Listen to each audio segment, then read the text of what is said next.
My name is Livi Michael. I'm the author of 20 books, one PhD thesis, several articles and short stories, and a play. I also run a podcast about short fiction called Small Pleasures, together with short story writer and translator Sonia Moore. I've taught creative writing for over 30 years in universities, schools, colleges, and other institutions such as the Arvon Foundation. I taught children as young as 4 years old, and my oldest student was 96. I've had a long relationship with the publishing world, again going back more than 30 years. In fact, the first short piece I ever published was in 1983. I've been published by corporate and independent publishers, and I've even tried self-publishing. And for 3 years, I was programme leader of the MA in Publishing at Manchester Metropolitan University, which taught me a lot. Since I first published, the industry of publishing has changed completely, and my experience of it has varied a great deal. What hasn't changed is the importance attached to it by writers, creative writing courses, agents, etc. So I've started this podcast in order to talk about some of the difficulties writers encounter with the publishing world and how to manage them, so that your creativity isn't blocked by the ups and downs of publication and your writing really is for life. In general, writers crave publication. They want to get their work out there, read by someone who isn't their best friend or partner. So at a certain stage, sometime after dreaming about becoming a writer and maybe writing privately for themselves, they turn their attention to the publishing world. It's wonderfully exciting to have your work accepted, published, distributed, and marketed by a professional publisher. It's the culmination of your dreams. It's great when it all goes well, but what about when it doesn't, however? Things don't always run smoothly for a number of reasons. Maybe your work has been repeatedly rejected. You just can't place it with a publisher. Or maybe your book has been published, but it's come out to a deafening silence. No one reviews it. There are no awards. You can't find it in bookshops or libraries. Or maybe your book has been a major success and now your publisher or agent only wants you to write one particular kind of fiction. Maybe you've been forced into a punishing PR schedule that means you have no time or energy to write. Some writers whose books are doing well commercially live with a constant insecurity about sales figures, reviews, and their next book. Most poignantly, there are writers who have an initial success that they never repeat.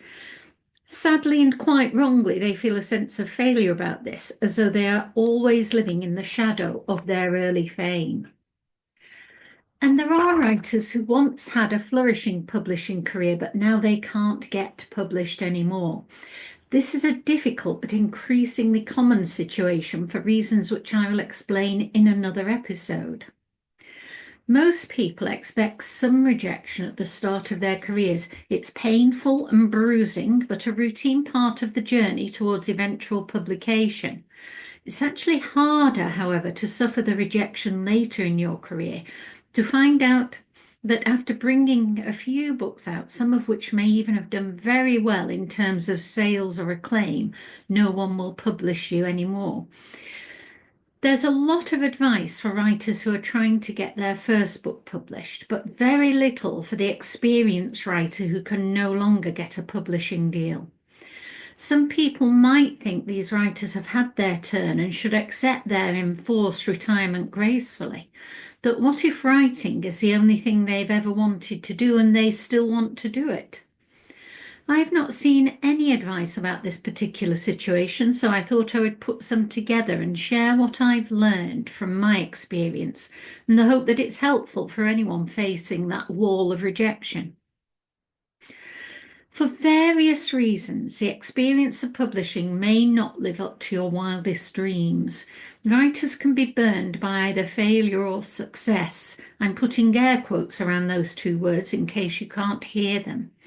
I've known writers get so discouraged that they suffer from depression, become physically ill, and even turn their backs on the whole business of writing and publishing. Some writers just give up. I've seen so many casualties of the publishing industry that I've come to think it should have a government health warning attached to it, like cigarettes. Warning, contact with this industry may seriously affect your mental health. I do think it's possible to suffer a kind of creative sickness because of your interactions with the publishing world. And I also think it's possible to recover, which is what this series is about. The course of my own writing career hasn't been smooth. The many ups and downs have taught me to look at the writing publishing journey and the difficulties it presents in a particular way, which is why I've put this podcast together. In this series, I want to share some of the things I've learned with you from working with thousands of writers, with my own creative process, and with the publishing industry. It's not just about how to get published again, although I will touch on that and share my own experience. It's more about not getting discouraged, not giving up, and not granting the publishing world the power to undermine you. It's about resilience and recovery and valuing your creative gift. It's about writing for life. Some of the questions I want to explore are: why write? Why publish? What is validation? How can you believe in yourself as a writer? How do you cope with rejection? How do you cope with success? And I'm sure there will be other questions that crop up on the way. So I hope you'll stay with me and perhaps put some questions of your own into the comments section. It will be lovely to hear from you. This is Livi Michael saying goodbye for now and happy writing.